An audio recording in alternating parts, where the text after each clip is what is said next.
Welcome to the new sound of online radio. Welcome to the sound of Universal Broadcasting Network. 'Cause you make me feel like I've been locked out of heaven. A mix of today's hits and hard-to-find favorites, combined with the most entertaining and intriguing talk anywhere. This is your sound.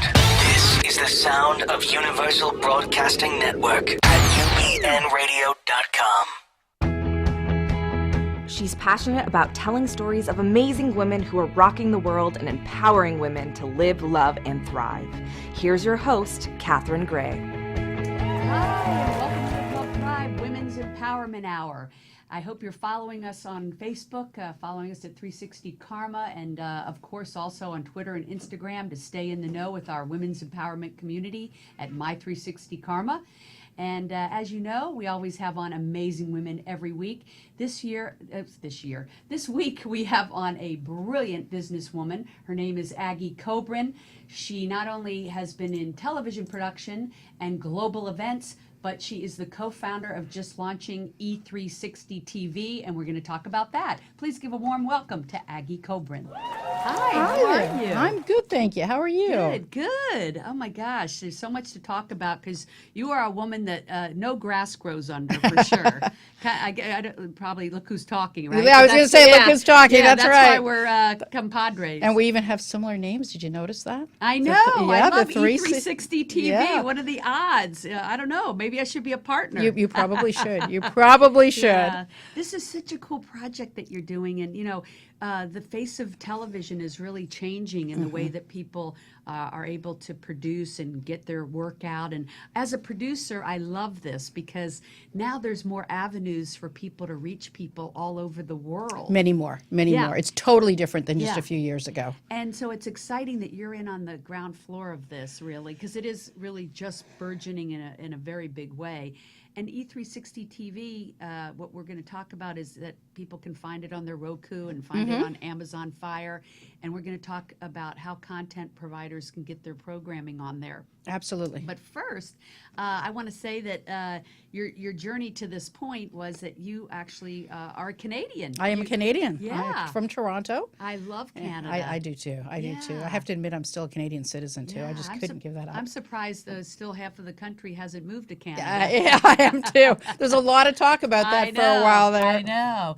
We actually visited Banff and Vancouver about a year ago. Beautiful. Wow. Beautiful. Yes. Beyond beautiful. Yeah, like beyond. there are no words. Yeah, it's incredible. Banff Yeah. is a lovely, lovely place in the Yeah. mountains. Vancouver's always been beautiful. Yeah. Toronto's very different. The eastern part of Canada is a little different than the western. And I've been there too, and I like that. And Montreal is also awesome. We were there last year. And I was just there 2 really? weeks ago, 3 Oh weeks my ago. I was gosh. just on a business trip to Montreal. It's a great city. Oh my gosh. Yeah, it snowed.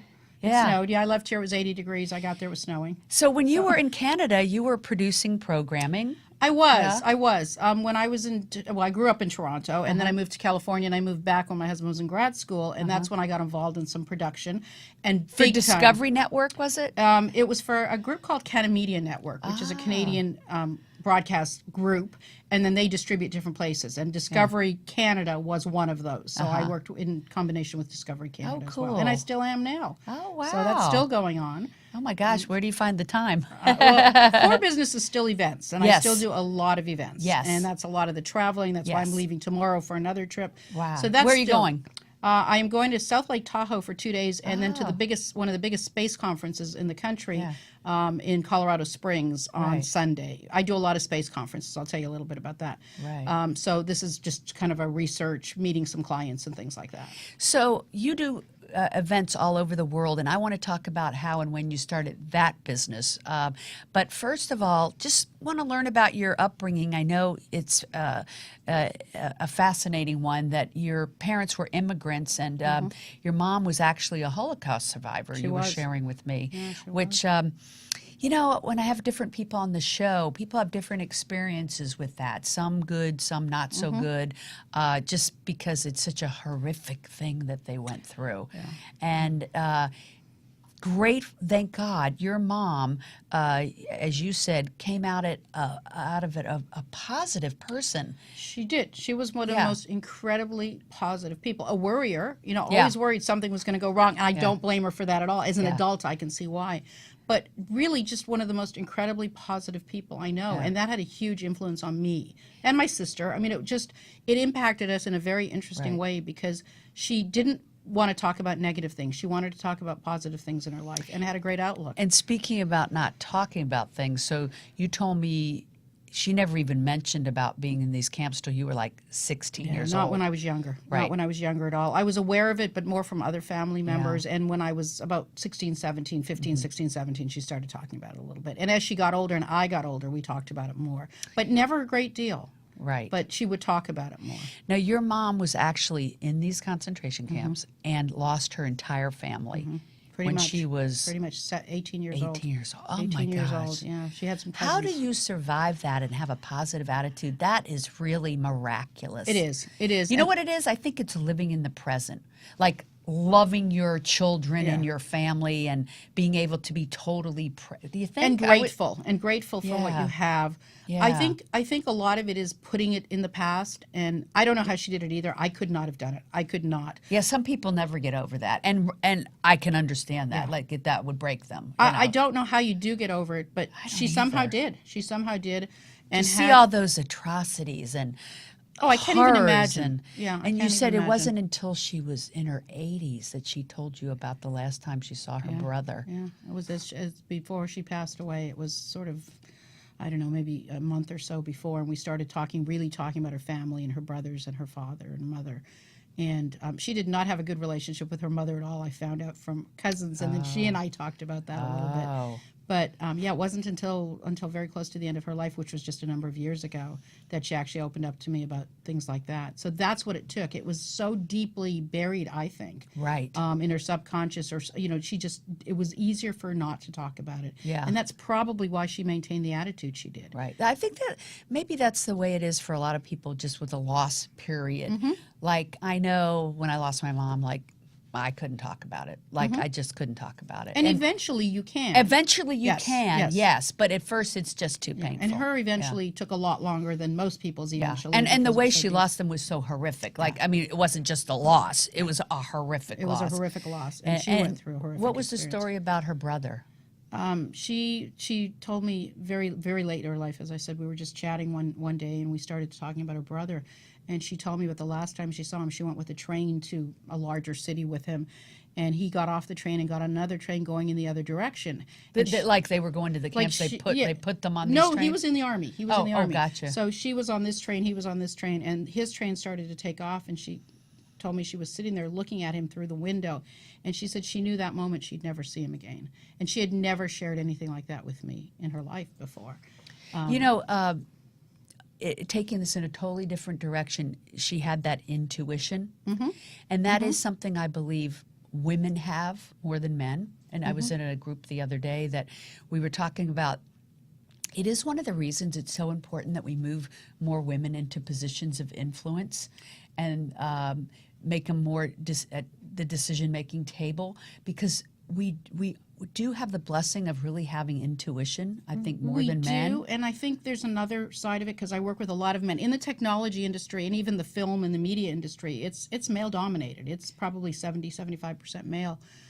Less now, but very male dominated, and you're dealing with egos a lot, and that's Right. a whole other Right. area. And I find with women, not that everybody doesn't have some ego somewhere somehow, but there's just a more acceptance of other people. There's less of an ego-driven type of thing.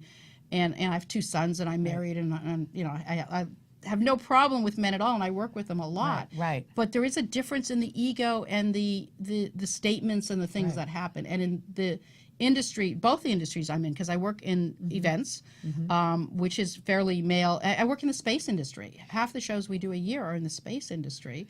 Speaking of that, I want to talk about an article I just saw that you wrote in that new Sovo magazine about space. And I haven't seen it. Would you believe I just opened it last night, and I I'm would like, love to Aggie see it. Kobrin, I'm interviewing her tomorrow. Oh my God, I didn't know you were like this space guru. Yeah, I would love to see it. I like have that's a whole nother show. That's a whole nother show. Yeah. Yes. But getting back to your mom, just to wrap wrap up, what I wanted to say was, obviously you got this tremendous strength and positive attitude from her, because she just sounded miraculous to come through that and then just be this positive role model in your life. And how lucky it is pretty for you. interesting. Yeah. It is pretty interesting that that's the way it turned out. Yeah. And my sister as well. I mean, we just had sort of we have this positive attitude. And you told me it affected you too, in that you don't have that you're very accepting of people. And I'm that, totally accepting of people. Yeah. From a very young age. Yeah. I didn't differentiate. And it was interesting to me because I realized one day I don't differentiate. I don't look at. Did you get that from her too? I don't know if I got that from her, but she was always so accepting of people that I Yeah. probably did in some way. Yeah. And I think when you go through some atrocity like they have been through, that and been persecuted, that it makes you more accepting. I think because I'm gay, that it makes me more tolerant of all people, because I realize what it's like to be a minority. and to be discriminated and against. to be discriminated against. And being an Eastern Yes. European Jew, there was a lot of discrimination. Hello. And there still Yeah. is. If you hear the election that just Hello. happened in Hungary, Yeah. which is where my parents are from, and they Right. talk about the president being very anti-Semitic and all sorts of things. Yeah. And I was just back there and I heard about it when I was there. So yes, I think you just begin to accept people for who they are and what they are, and I don't differentiate. It is an interesting thing because I started to I had to think about it to realize I wasn't doing it. So now your family is from Hungary, Russia, and then you are from Canada, and you do these events all over the world. Yes? All over the world, predominantly North America. But I all over did the see world. a picture where you had the Princess of France at one of your events. Oh yeah, that was here Yeah. though. And Oh, that was here. And we have Oh, the okay. Prime Minister of India at one of them. Wow. And we have had. Now, how do you get those dignitaries at your events? Most of the ones you probably saw were space related. So we have a lot of. We had Oh. the head of the European Space Foundation. We've had. So that's where you're involved in this space industry, that you put on a lot of events for that niche. Oh, how fascinating. We have a big one coming up in LA at the end of May, Oh. which I've invited you to. Uh-huh. And our big news is Jeff Bezos will be there. Oh my gosh. That was a big coup. I haven't seen that invite. I got to look for Yeah, that. you have to look for that invite. It's one of your. And when is it? It is the long weekend in May. It's the don't quote me on this, but it's something like the 24th to the 28th of May. And where will that be held? It's at the Sheraton Gateway Hotel in Los Angeles. Sheraton We Gateway. move that one around all the time. Now, if people are interested in the space industry, like, and want to attend that, what do they go to your website? No, they go to national. Well, it'll be on my website, but it's also on the National Space Society website. So your website is CEC Global Events, and then their website is The National Space Society. It's space.nss.org. Or ISDC, which is the International Space Development Conference. How interesting. I have some scientist friends that'll definitely be Well, and interested in I'll that. give you my phone And my number. partner is a huge interest in Well, you will have to come. extraterrestrial space. And You will be my media. You'll come as media, which Oh, is free. wonderful. So that makes it even nicer. Okay, I great. can't comp dinners because I can't comp dinners, but Yeah. everything else I can. You will be invited to, and as media. I you would heard love- it. You heard it here on my show. Now she's. I got to held her to it. Yeah, you are absolutely. You're more than. I would love to have you there. that'd be great. And it's wonderful, and it's 120 speakers in the space Now, industry. what's the gist of this particular event? What's the conversation? This is a conversation about space and space development and where we're going and what's happening and are we going to Mars? Are we going to the moon? Yeah. Buzz Aldrin is always there. Oh my gosh, We've this is got- amazing. Yeah, we've got at least 2 or 3 other astronauts coming. How this did you time. end up in the space niche? In a very quirky way. Yeah. I was asked to help out when they were having a difficult time on one of their conferences in San Diego 5-6 years ago. And once you're in it, you're kind of in it. And so we've this- done many others since then. And this is how you actually got started in events. I remember you said like 12 or 13, 15 years ago.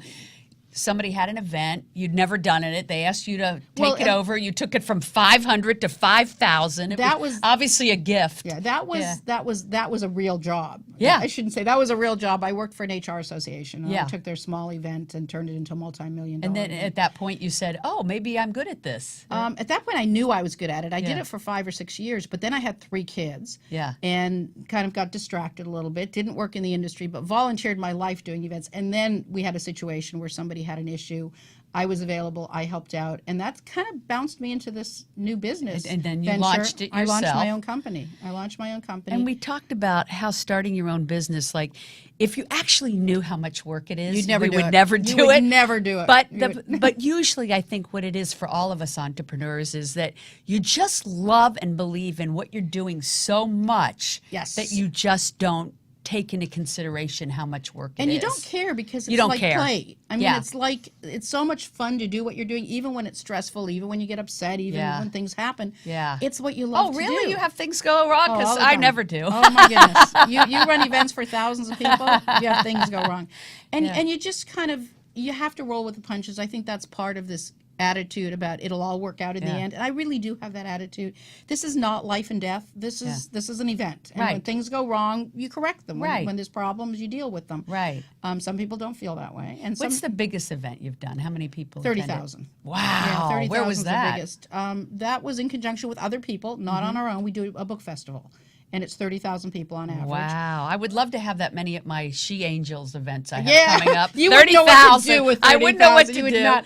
Yeah. The next biggest is in the 10,000 range, and we do a lot of that's 1,000, 2,000, 1,000, 1,500. Wow. That's a really manageable size, and it really depends. Festivals you can do 50,000. It's a festival. It's very Yeah. different than a ongoing event where there's speakers and I have a friend starting to speak around the country. I have to introduce you to Sure. because I use speakers all the time. For yeah, all sorts but of- also you help her build out her events. Oh, sure, Yeah. absolutely. Yeah. We do between 15 and 20 events a year on average with my Wow. company, and about 6 or 8 of them are pretty big. Yeah. And then lots of other things, and I'm always helping friends. I think that's how we met. Yeah. I was helping a friend, and that was Yes. how we met. Yes. Well, at my last She Angels event, which was called She Tank at the time, one of the winners Yes. was a friend of yours, Yes. artist. Artist Fair. That owns Net Effects Traders. Yes. And they help employ women in Cambodia to make products from recycled materials. Mm-hmm. And then she sells those products here in the U.S., bags and computer bags and gym Mm-hmm. All sorts bags. of And things. it's she's amazing. She is. She is. Yeah. And I brought her to this company that's a client of mine that I do events for called Cooler Brands that helps support crowdfunding projects. And she's now on her just finished her second project.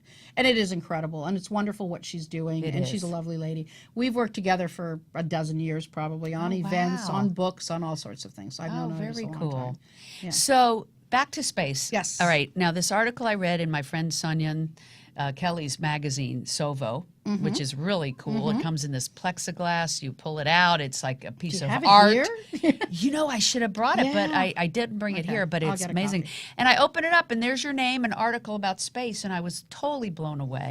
And it was about building on other planets and everything, which is really very topical right now. It is. It is. Yeah. It's an interesting concept, and this particular conference that we're doing in Los Angeles is open to anybody. It's open to the people who are in the industry, and we always have the NASA people and JPL and SpaceX and all of the others. But it's Wow. also open to anybody that's just interested in space, and that's what's so cool about this Yeah. particular event. We have Because usually it's probably just for industry people, Well, the but one this is I'm- for the public. Yes, the one I'm going to next week, for example, is very industry focused. Yeah. This is for the public. We have students there from colleges with rockets. We're going to have a 30-foot rocket in the hotel and they're going to take God. that rocket. They're going to take that rocket to New Mexico, and it's going to take off a month later. We're going to have Wow. projects from a number of colleges. We have 400 students from around the world, from 20 different countries, who've entered a contest and won. And they come with these incredible posters of Wow. Now, did you come up with this no, contest idea? No. It's a combination of us, the National Space Society, and NASA. And But they you're run this putting on contest. this event. Our company puts on the event. Wow. Yeah. I can't wait to come to Yeah. one of your events. I You- know it's you going to be will. amazing. You will. It's going to be Yeah. incredible. It'll be a lot of fun. So, besides space, what other type of We do all kinds of events. All kinds, Yeah, it doesn't. yeah. That's there's Yeah, all sorts A of to things. Z. A to Z. I've done a lot of personal development. I do very little of that now. For lots of reasons. We'll do another show on my history with that.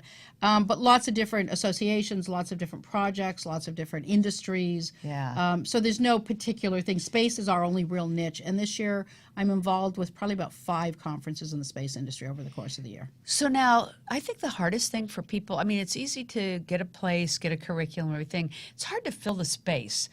That's kind of your area of expertise, right?